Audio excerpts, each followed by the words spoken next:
Hello, everybody, and welcome to the Friday edition of Moohead Radio. We're going into another Browns weekend. You know how that goes, folks. This is going to be ugly. Really ugly. We'll be going over a few things, but I wanted to start the program with how the good news just keeps coming for this organization.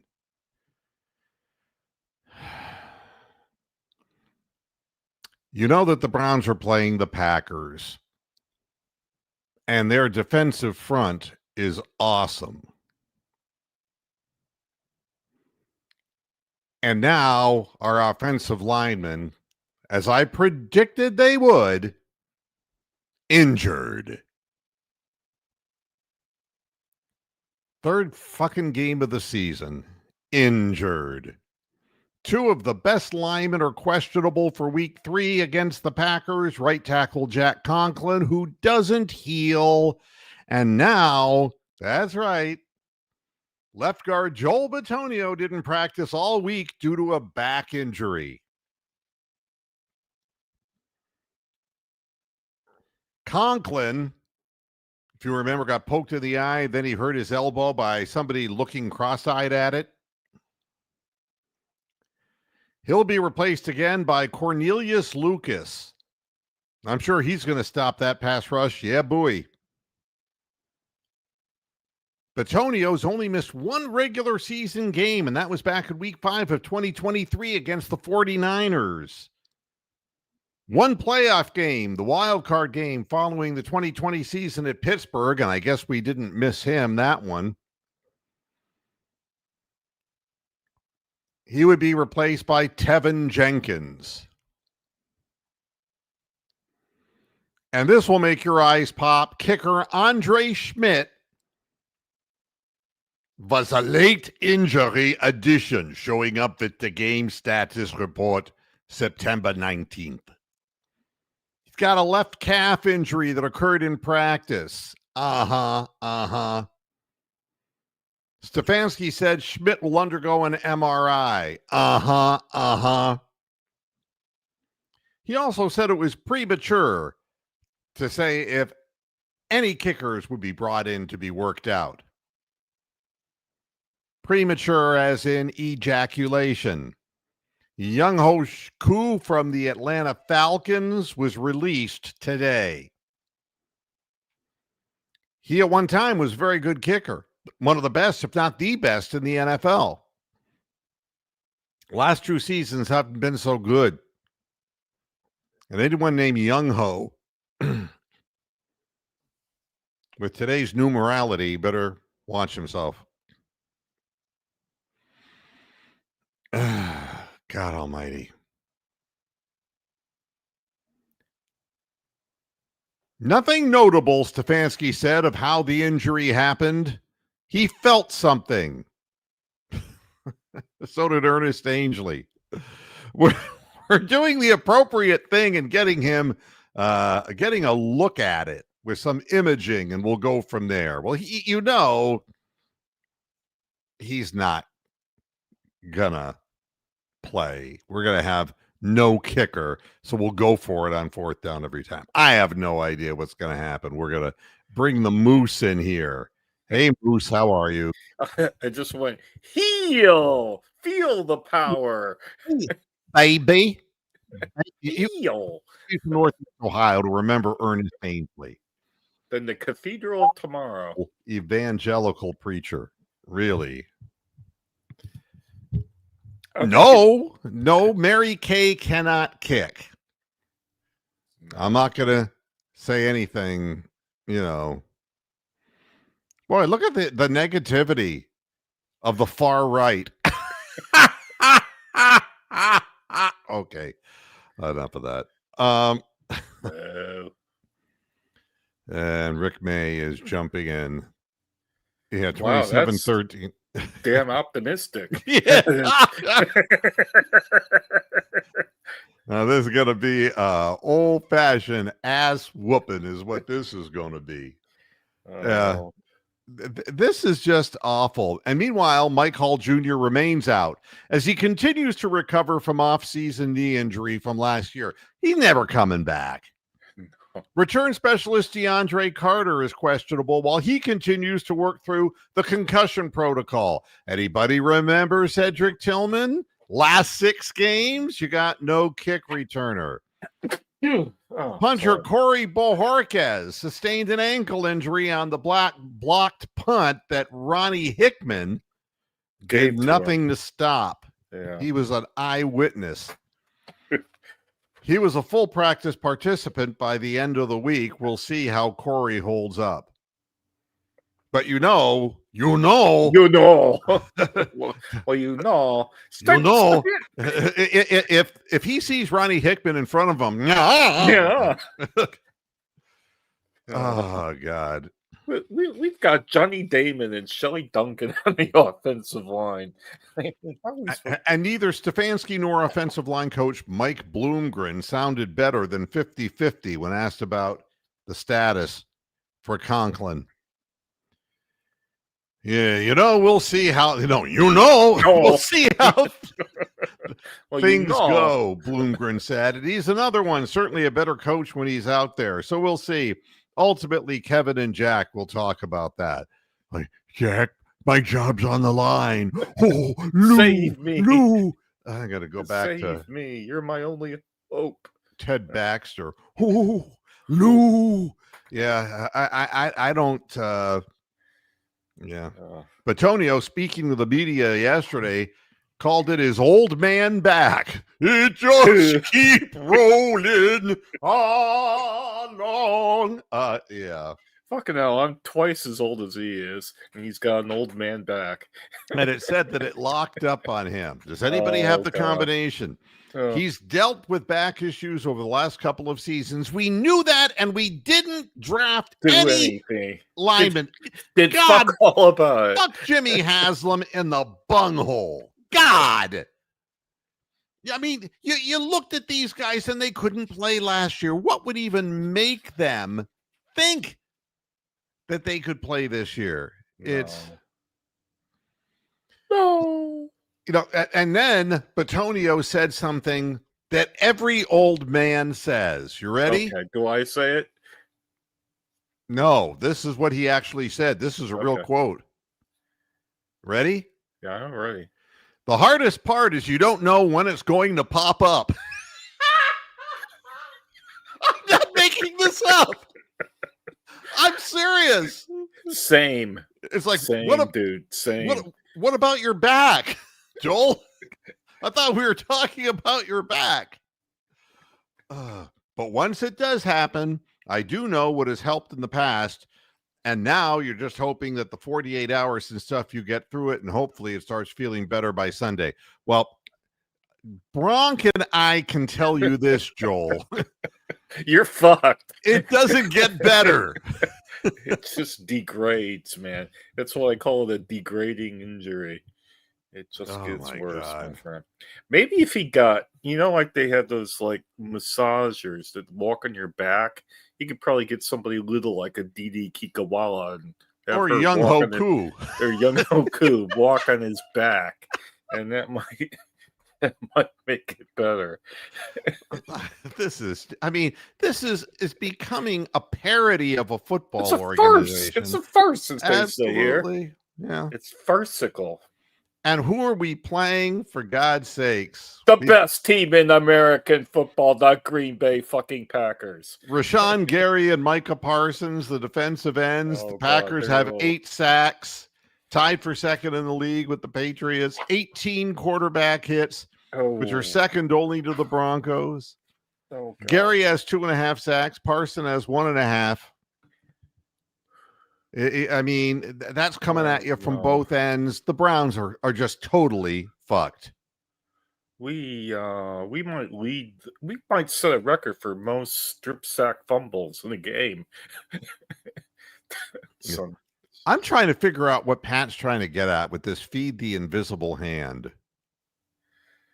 I have no idea. I don't understand that. That's because normally you bite the hand that feeds you anyway. So that's what a cow does. Yeah. But I don't know about feeding the invisible hand. I don't know. I don't know. So I don't know. Lucas has been called upon to replace Conklin in the first 2 games. The Browns signed the veteran early in free agency to replace James Hudson III.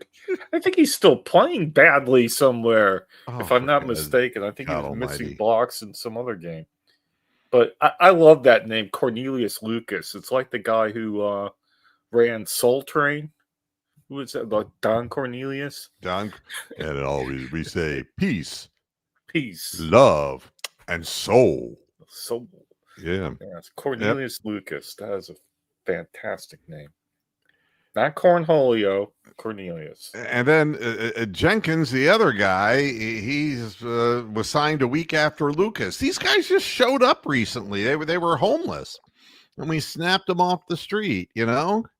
Well, we saved their lives because somebody would have killed them if they were homeless. Now, you ready for this? You know what justifies Jenkins to get in there? No. He's played 2 offensive snaps this season, both in jumbo packages. So he's a big boy. That's good. Oh, God. And then here's what Cornelius Lucas said. Shit. I'm not making that up. Shit. That's the first thing he said. Shit. I've been doing this all my career, man. For 12 years, 12 seasons, I've been playing swing tackle. The worst that can happen usually happens in my experience. So just being ready for when they call my number and ready to roll, motherfucker. Oh, dear. This is how we start out the pregame show. This is really analytical today, isn't it? No. I'm loving it. I'm loving it today. Analytical. And it's like a probe going up your ass. That's what this is all like. Yeah, it's ridiculous. Now, for the Browns defense, they're going to give up. They're going to give up. They're going to go out, see the offense for the first quarter, and say, "Fuck it. Why are we bothering to play? They're not playing." You're going to look at weeks 1 and 2, and you're going to say, "Okay, Chase Brown for the Bengals stopped. Derrick Henry stopped." So you're saying, "Well, what about Josh Jacobs?" You know. Well, Josh Jacobs has run for 150 yards on 42 carries. That's not like 3.5 yards a carry. Yeah. And he's a short yardage guy. He gets into the end zone, but he's been a better running back than that career-wise. And the Browns are going to sit there and say, well, we really got a great run defense, and you're going to watch Jacobs run for over 100 yards. Watch it happen. This is going to be so grim. Look, my right-handed friend. Josh Jacobs is going to run. You'll see defensive tackle yell, "Ole." Now, he hasn't done that well this year, but he's waiting to put it together for the Browns. That's for sure. Oh, God. And then here's what Schwartz said. Not Jim Schwartz, but Jaime Schwartz. He breaks a lot of tackles, you know. He has great contact balance and really good vision, which I don't have. I have my eyes, my neck, my ears. They all hurt. My shoulders, head, shoulders, knees, and toes. Yeah. Wow. That was Jaime Schwartz. This is all sounding sexual to me. He presses the hole as good as any running back. Wow, better than Jim fucking Brown?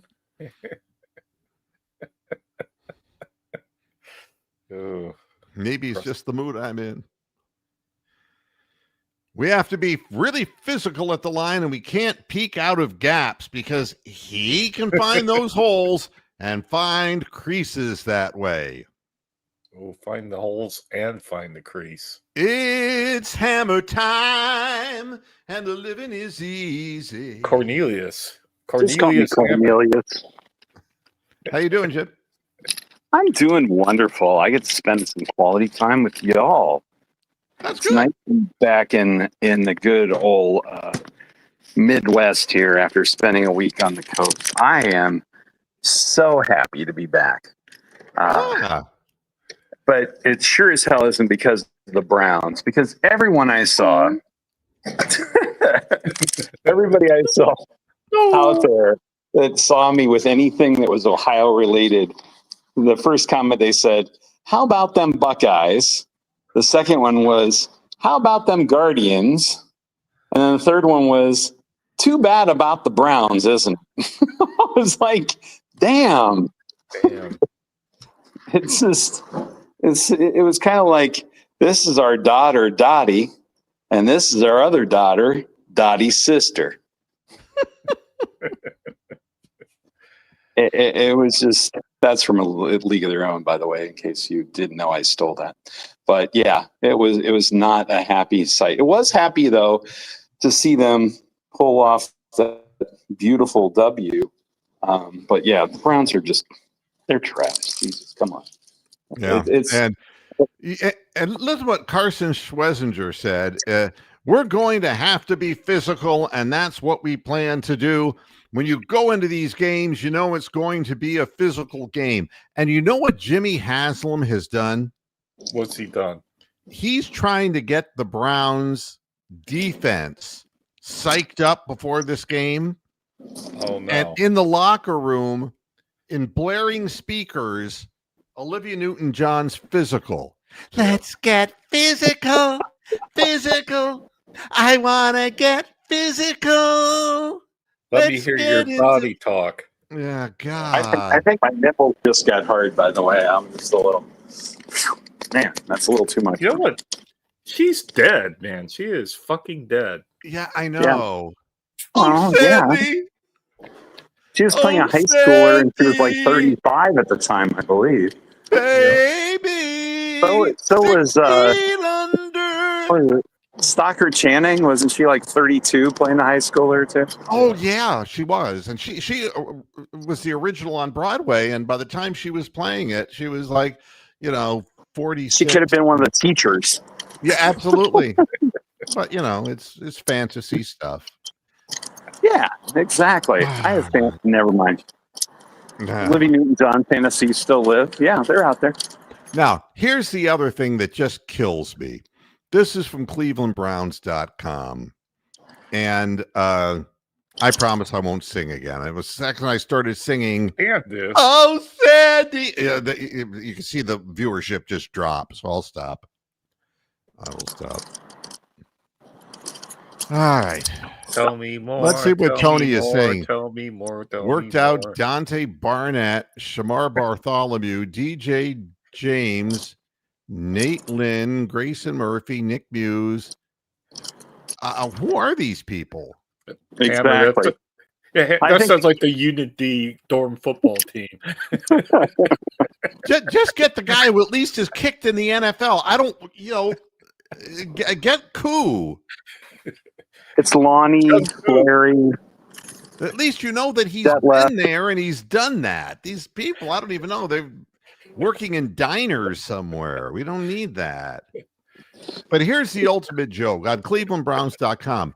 The Browns offense is looking to rejuvenate their passing game in week 3.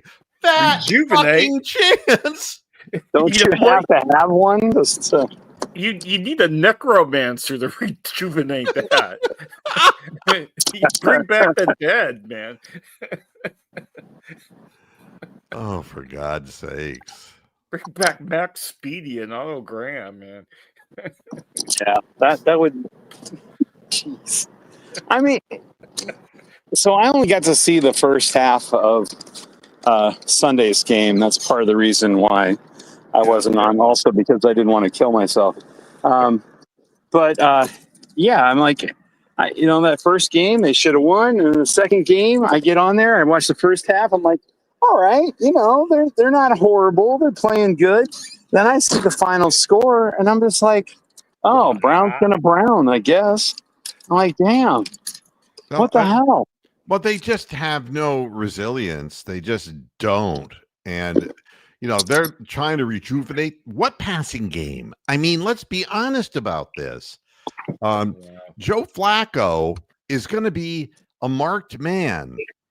And the only good thing that can come of this are the boos that will descend and cascade through the stadium so that they'll give one of the young rookies a chance, because it's just they're going to lose every game this year.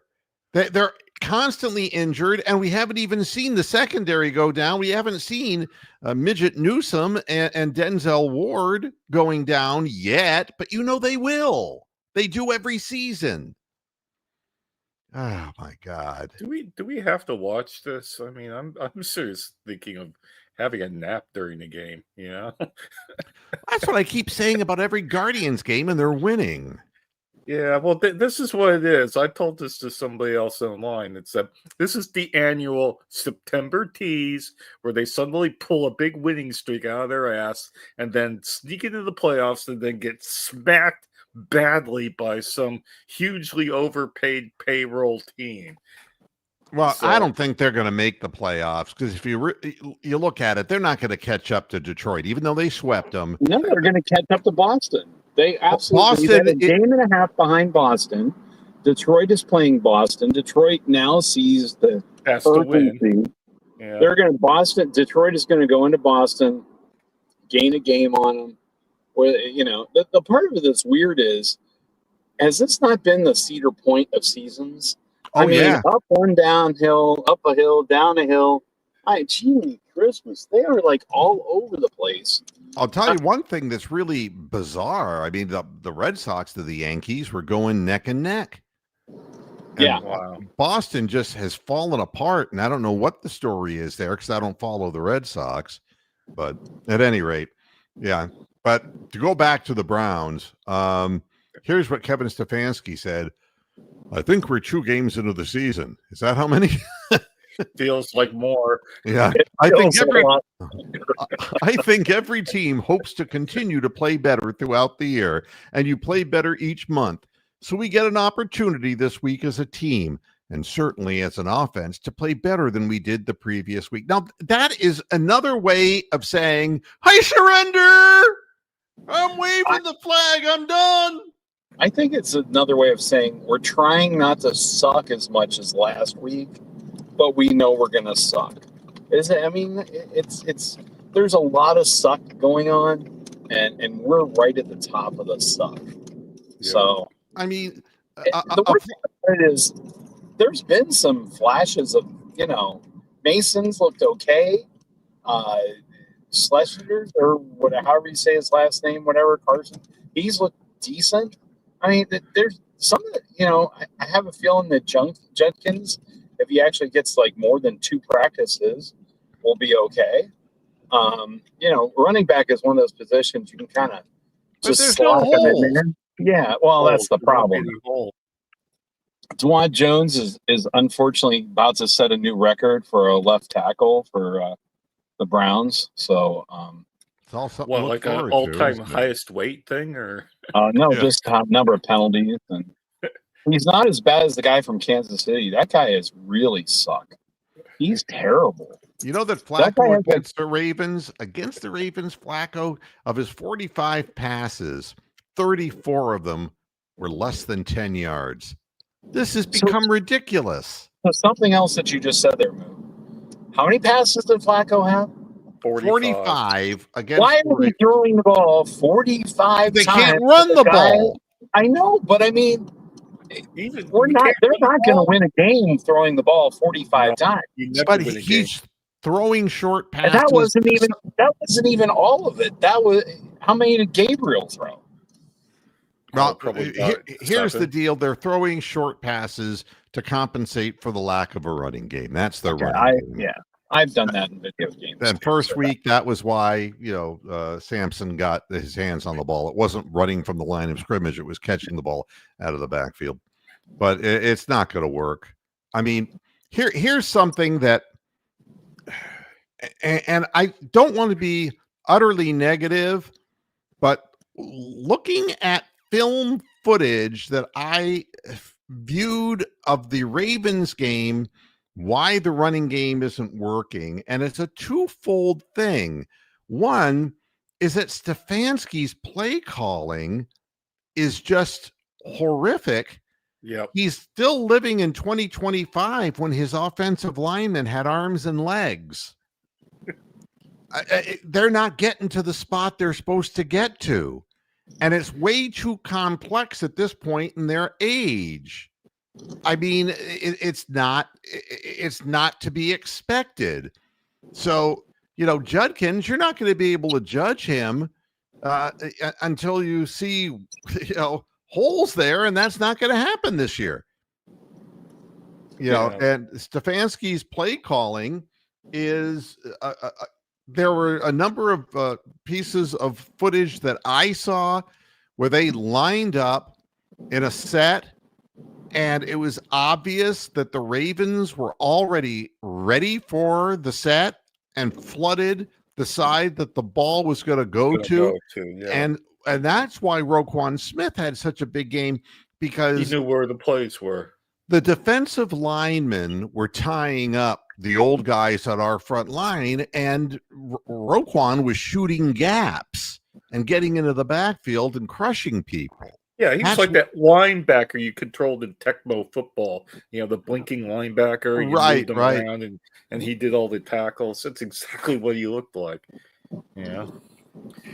It was terrible. But anyway. It's going to be worse this week.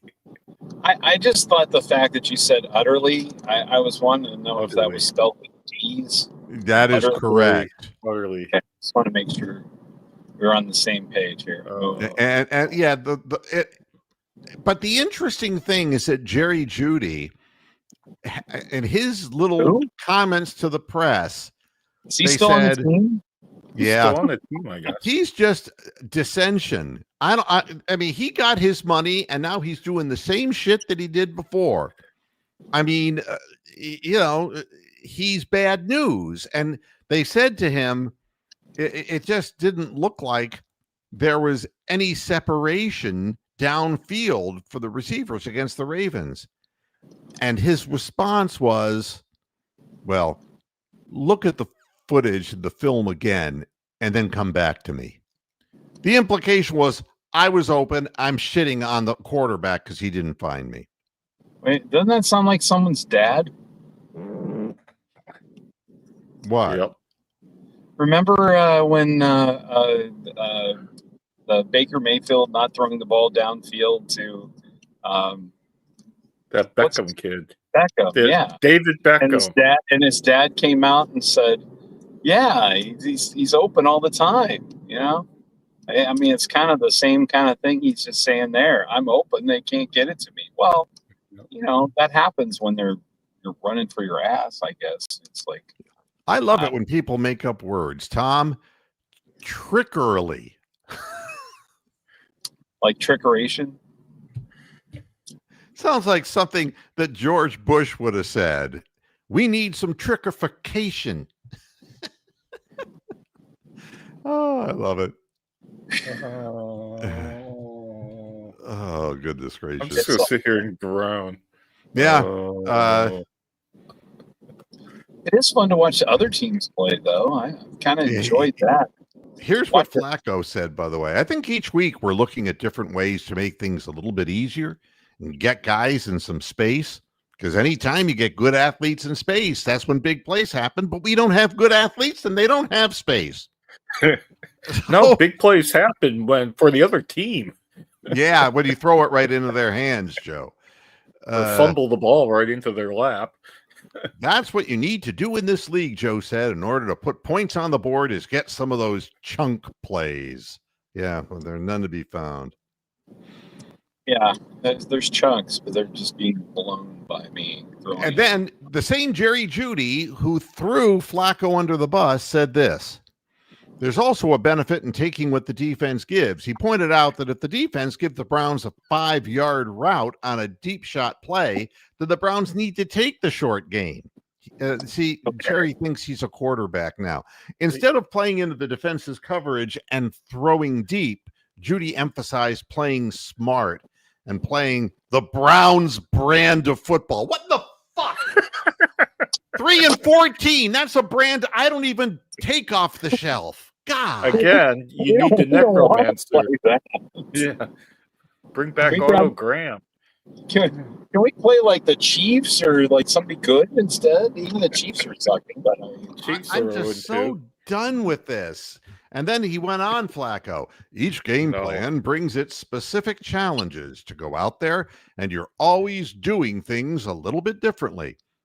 But now this is when I do this. But ultimately, I'm Casey Kasem. I think we're working towards something, and we're doing a pretty good job. Just because you're not going out there and throwing for 350 yards a game, you have to be able to stay patient and continue to do what we're doing and make a little adjustments. It's just little things. So when you said finding new ways to do things, is that finding new ways to lose? Is that what we're referring to? Damned if I know. Damned if I know. They certainly. I mean, the first week and the second week were two examples of different ways to lose. The first week was have your kicker just choke on the gas pipe, and then the second week was play a really solid first half and then tank it at the end for adjustments. So, what is going to be our MO this week? You know, like how can we lose the game this week? 3 interceptions to start, and then have to try to come back and lose the last minute, or and the worst part about it is, last week, thank God I had a volleyball match and I didn't have to watch the second half. This week, I have no excuse. I will be there the entire damn time. Wow. Yes, my friends. Now, here's this. This, again, is what really floors me. The way that Browns aim to limit explosive plays and get takeaways against the Packers. Now, good luck with that shit. Packers might be the best team in the NFC, for gosh sake. I've got my own headline. My own headline is Mr. Moohead wants a 10-inch dick that gets hard around loose women. That's what we're shooting for this week. Wow. I mean, some guy coming over or what? I mean, talk about the most unlikely scenario. A team that only had 12 turnovers last year, they got, takeaways, that's going to happen suddenly. You're right. Here's what Stefanski said. Our focus is playing our defense, playing it with great effort, and then obviously taking the ball away in those moments when it allows us. He went on to say, the idea that we want to do is just to take it away. We want to play great defense and then take the ball away when we're presented those opportunities. An American Top 40 is heard on great radio stations.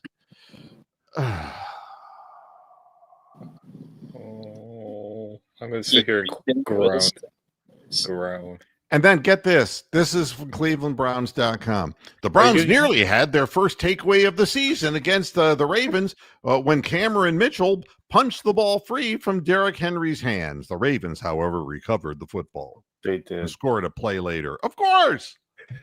When your biggest play was you knocked the ball out, but the other team got it back, that's not encouraging in any way.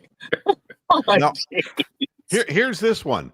When the Browns faced Lamar Jackson week 2, he attempted 14 passes that traveled 15 or more yards through the air, right? Wow. Looking to move the ball down the field with one play, chunk plays. Jackson went 9 for 14 on those throws, including 4 touchdowns. You want to know why? Why? Because he just found the 2 bozos, in the backfield. Find the bozo in the backfield.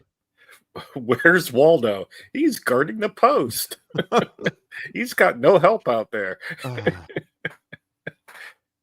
dear. Yeah. And so now we have Jordan Love that we got to go against. So yeah, not good. Not good.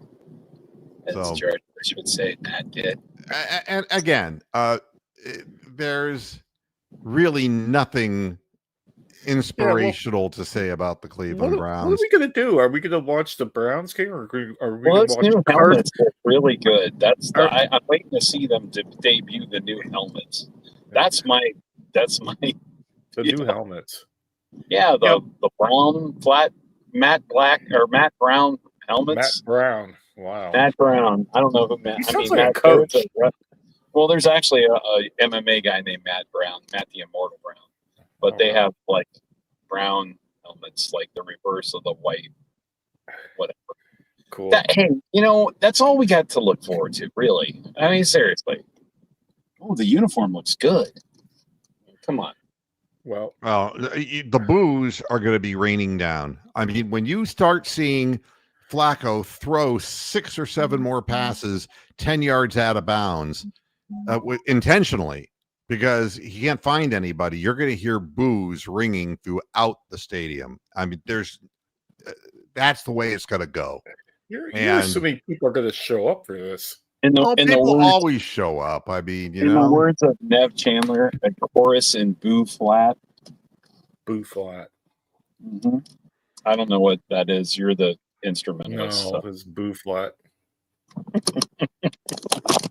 Chorus in Boo Flat.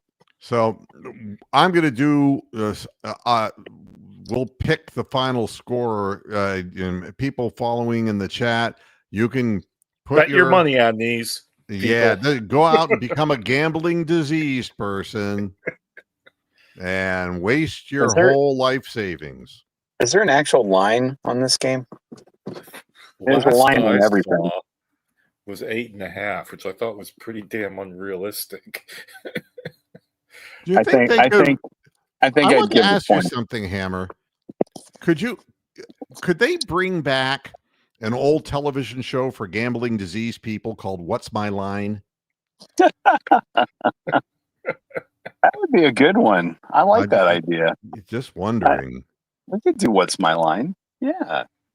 There you go. Yeah. So, Rangers are flip them all over. Redu saying Rangers are 7.5 to 8.5 Packers. Well, it ain't going to be that close. Shane, Packers score season high 50 points. Wow. I'm at the point now where I'm watching the games and just laughing. I mean, the team is horrible. They're just horrible, and they're every bit as bad as what they would appear to be. So, Bronk, what is your prediction? Packers 56, Cleveland 13. Hammer? I'm serious. Well, I still like the Cleveland 13, but I think it's going to be more of a defensive struggle.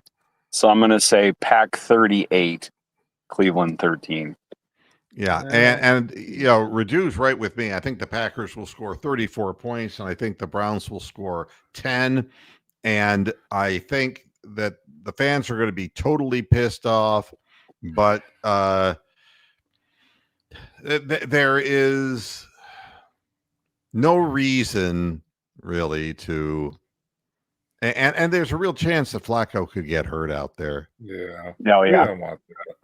I mean, and we don't want that. We don't want that. No. We don't want anybody like nice guy. He really is. A nice guy. He doesn't deserve to be on this shitty team, but I know. Yeah, that was and that would be in front of his kids and family and wife and all that getting hurt. Nobody wants to see that. Yeah, couldn't it just be on the road at least? Charlie Fry. Don't make fun of Charlie Fry. He had a huge arm. He's from Ohio. God damn it. Are you gonna be okay there, Amu? Yeah. He had a huge 43-6 Pack.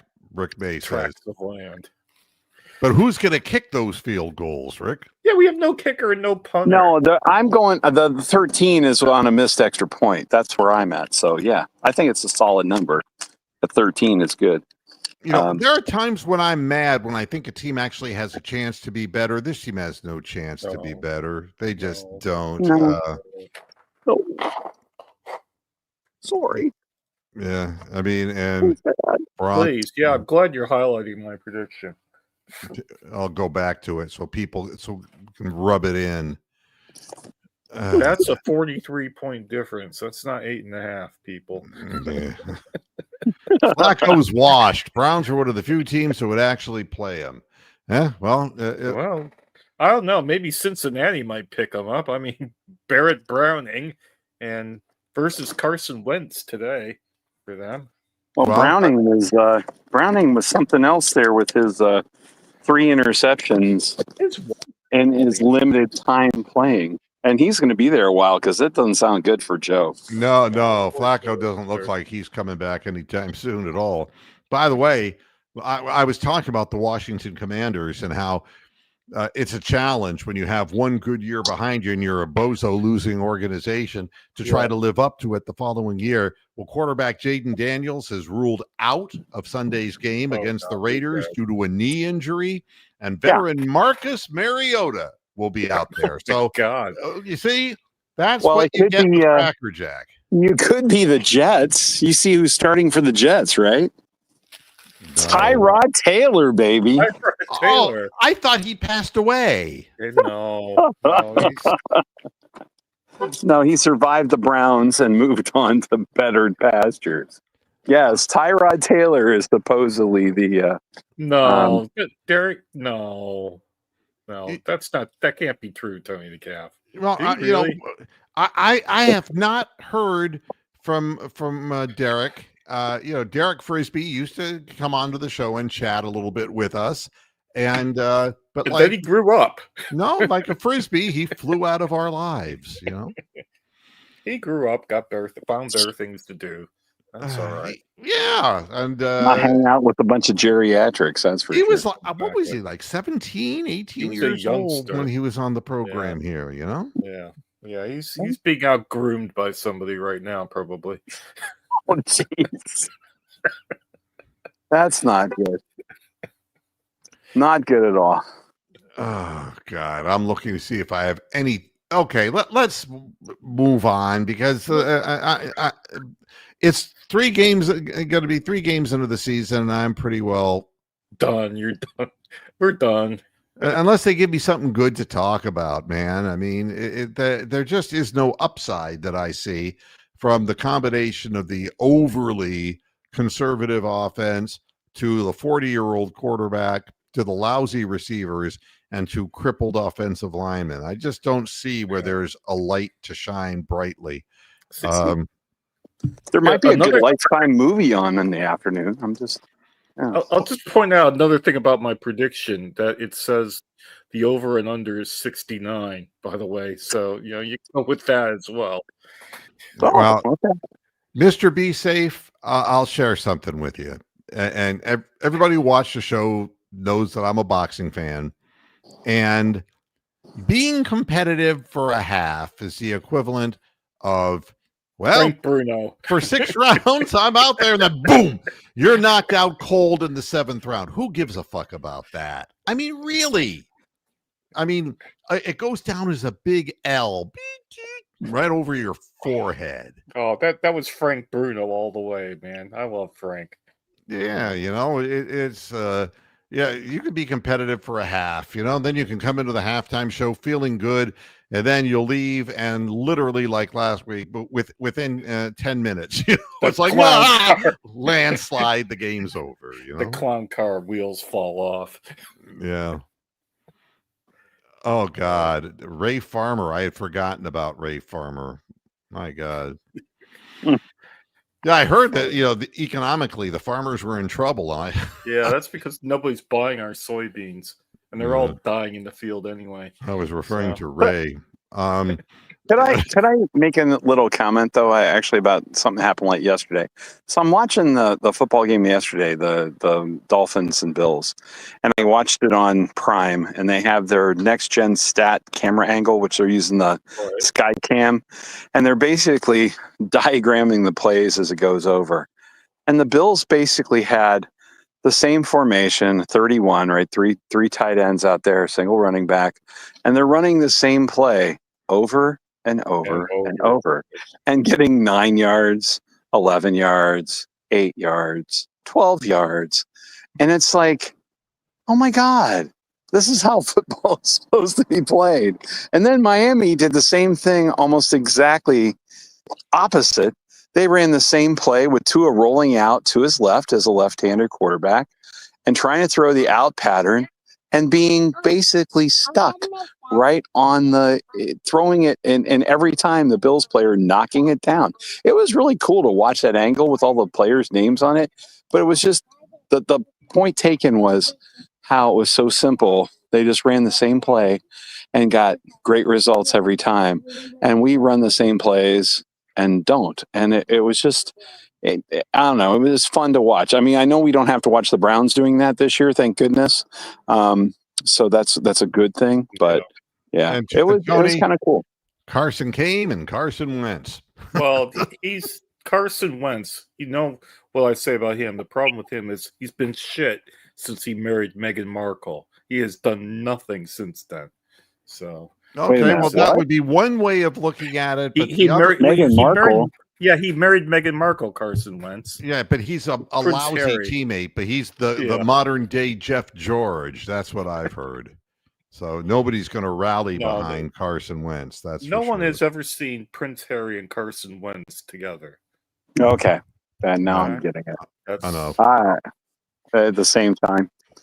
Hey, I'm bailing, guys. Thank you so much for the time on the show. I got to get out of here, but go Browns. Go Browns.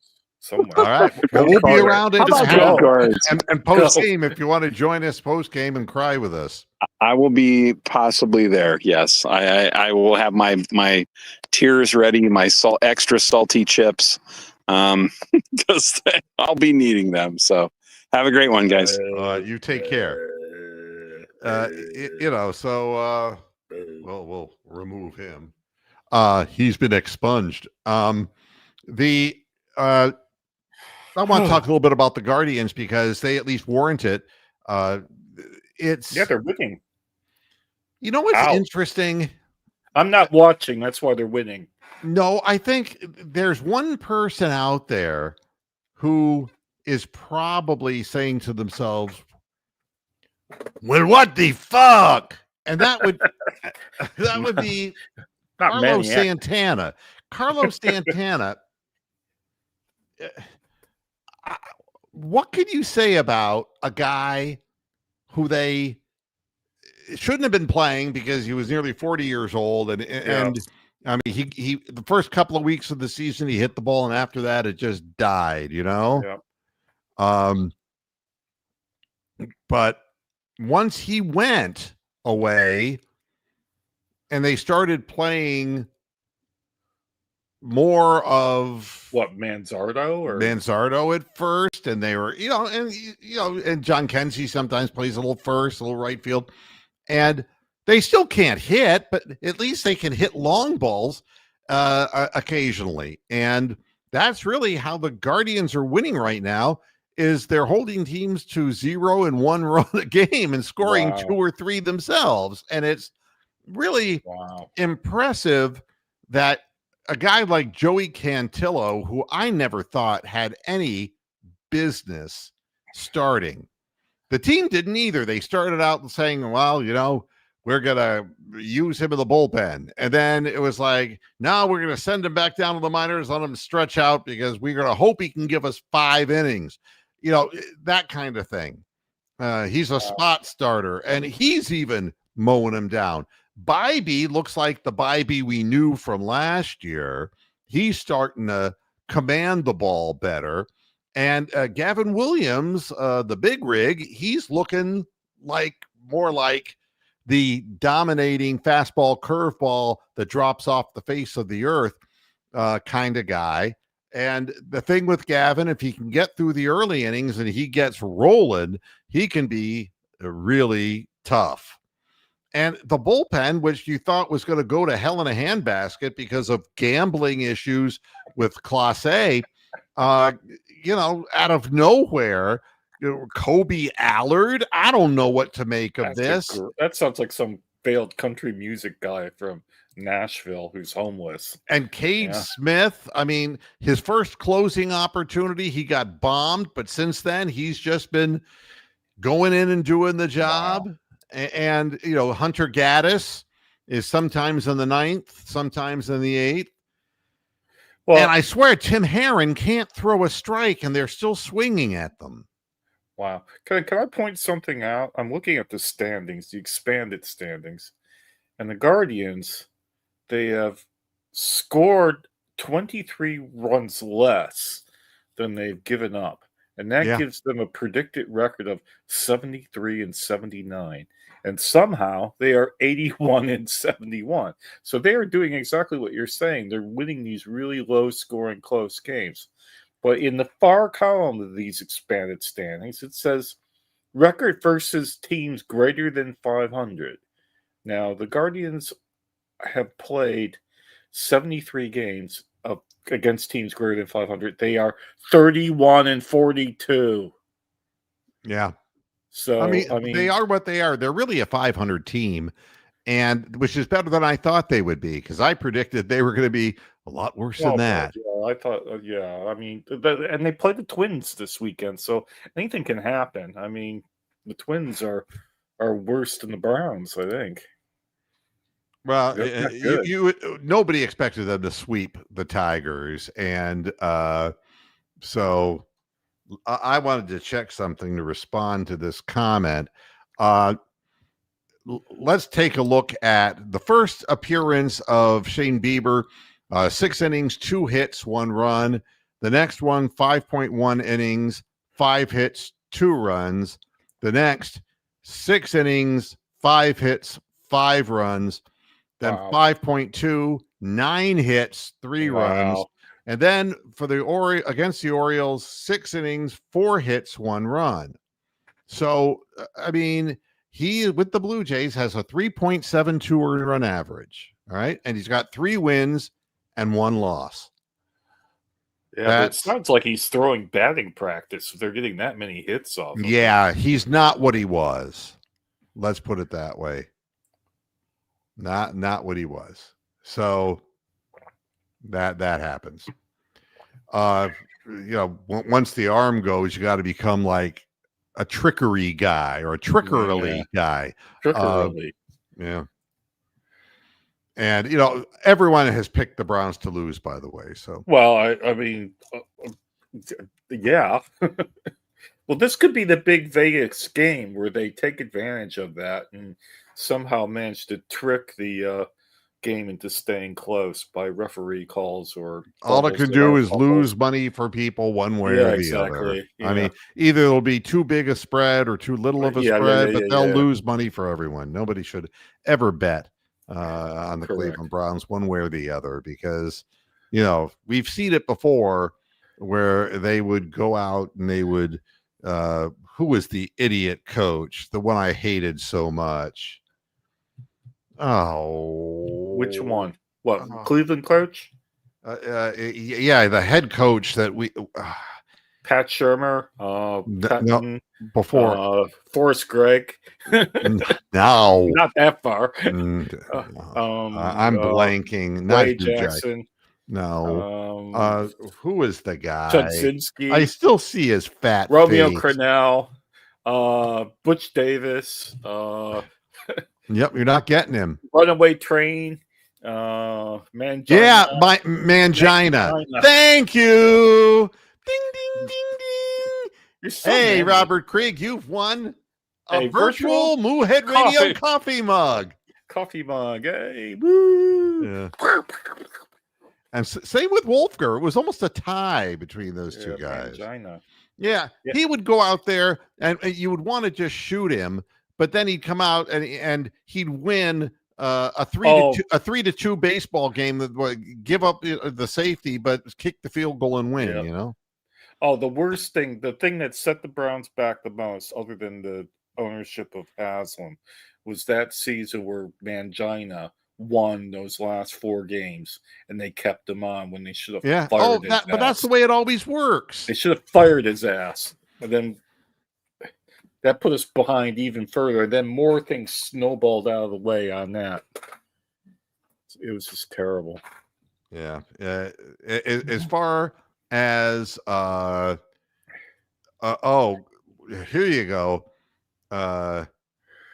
It looks like Luka in the Lakers. I'm looking at a picture of him. He's slimmed down. He lives on the second floor. My name is Luka. If you hear something late at night, some kind of trouble, some kind of fight. Yeah. Poor old Luka. But he's lost weight. Wow. He's lost weight, man. Looks like he's trying to get serious. Well, is he trying to like hang out with LeBron and something? And I mean, right now, in for a penny, in for like 170 chicken plus pounds. Yeah. That's really what they're all in on Luka. So somebody said to him, you're fat and you can't play that way in the NBA, and do something about it. Can I call him a fat slob? Is that all right? No, because that would be me. That was fat slob. Too close to home. So anyway. Yeah. So I'm just looking up something here.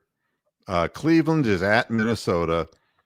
Parker Messick, who's become, I didn't see him coming. I didn't see him coming out of the minors. I don't even know who he is. Oh, he's a guy who had like a 3.70 earned run average in the minor leagues. I don't know where he's coming from. I've never heard of him. I've heard of Parker Posey.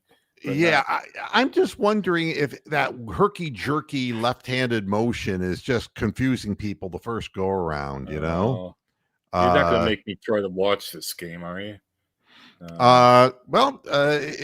Look, you got to win at home. You got to win on the road. And this Minnesota, there is, they are awful. No gimmies. They're awful, but there are no gimmies. And you look at where we just played in Detroit, that stadium is cavernous, man. I mean, if you're fortunate enough to hit a few balls in the gaps, it's like triples galore. You can score anything that's between the outfielders. You can score from second on, and we still couldn't score in that park really to speak of. So the Guardians are on at 10 after 8 tonight. If you're interested in seeing that go down, let me see whether MLB.com is doing any free games. See, these people are reminiscing about Eric Mangina. I mean, please. Wow. Yeah, Jerome Harrison, he was responsible for that 4-game winning Not streak. Mangina. Yeah, he was responsible. No, there's no free games. I'm not going to watch that. So, I wish I could be more upbeat, but I think the Browns are going to get really hammered, and I think it's just going to point to the needs of the organization to get some better talent on the field, and again, it's a full rebuild here. Don't let people fool you. It's a full bore rebuild, and you got to rebuild the offensive line. You're going to have to rebuild the wide receiver position. You're going to have to, and everything's falling apart. We don't have a place kicker. Secondary, we have no special teams. Yeah, it's really about as bad as it's been since Way Jackson, the revolutionary leader of the Cleveland Browns in the 1-31 days. All right, so everybody, I hope you have a really good weekend, and I hope that I'll be singing a different tune come Sunday at half. There is a chance. Yeah. Bronk, thanks for joining us. I appreciate it. Joining us. And thanks for me joining you. Hooves up. My hooves are up. My hooves are up. You can't see them, but they are up. All right. We'll be seeing everybody on Sunday at the half, and enjoy your weekend. And until then, hasta la vista, past your heads. Good night. The Cleveland